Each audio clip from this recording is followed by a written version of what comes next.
આદિવાસી હિન્દુ નથી, આદિવાસી હિન્દુ નથી. તો ભાઈ આદિવાસી હિન્દુ નથી તો કોણ છે? ત્યારે પણ અમે કહ્યું છે, કાર્યક્રમો કરીને કહે છે આદિવાસી જન્મજાત હિન્દુ છે. સદીઓ પહેલા સબરી માતાનો અમે દાખલો આપ્યો છે. મહારાણા પ્રતાપની સાથે યુદ્ધમાં લડનારા ભીલોનો અમે દાખલા આપ્યો છે કે જે ભવાની માતાને માનનારા લોકો, મહાદેવને માનનારા લોકો, હનુમાન દાદાને માનનારા લોકો આજે ભાતોજી સંપ્રદાયમાં શું છે? હવે આદિવાસીઓ છે. તો જે લોકો એવું કહે છે કે આદિવાસી તો હિન્દુ નથી, આદિવાસી એક અલગ પોતાની એક એમની ઓળખ છે અને આદિવાસી મૂળ નિવાસી છે, પરંતુ આદિવાસી હિન્દુ નથી એવું કે છે, એમને તમારે શું કહેવું છે કે એ લોકો આદિવાસીઓને નુકસાન કરે છે કે આ એમનું બયાન આદિવાસીઓને અલગ પાડી રહ્યું છે?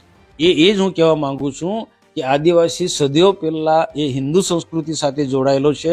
જંગલોમાં રહેનારો આદિવાસી પણ હિન્દુ સંસ્કૃતિ સાથે જોડાયેલો છે અને એ એક સૂર્યની ઉપાસના કરનારો, નદીની ઉપાસના, વૃક્ષોમાં દેવ વૃક્ષોમાં અલગ અલગ વૃક્ષોમાં દેવ માને છે, વૃક્ષોને દેવ માને છે. એવો આદિવાસી એ હિન્દુ સંસ્કૃતિ સાથે જોડાયેલો છે, એ પોતે હિન્દુ છે.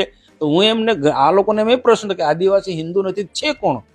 પરંતુ આ કેટલાક સંગઠનો જે છે, કેટલાક સંગઠનો, ફરી પણ કહું છું કે વિદેશી તાકાતના કારણે આજે કેટલાક સંગઠનો આદિવાસીઓમાં ભાગલા પડવાની વાત કરે છે અને આદિવાસીઓની જે ભીલ પ્રદેશની ચળવળમાં પણ તમે જોશો કે આ તત્વો છે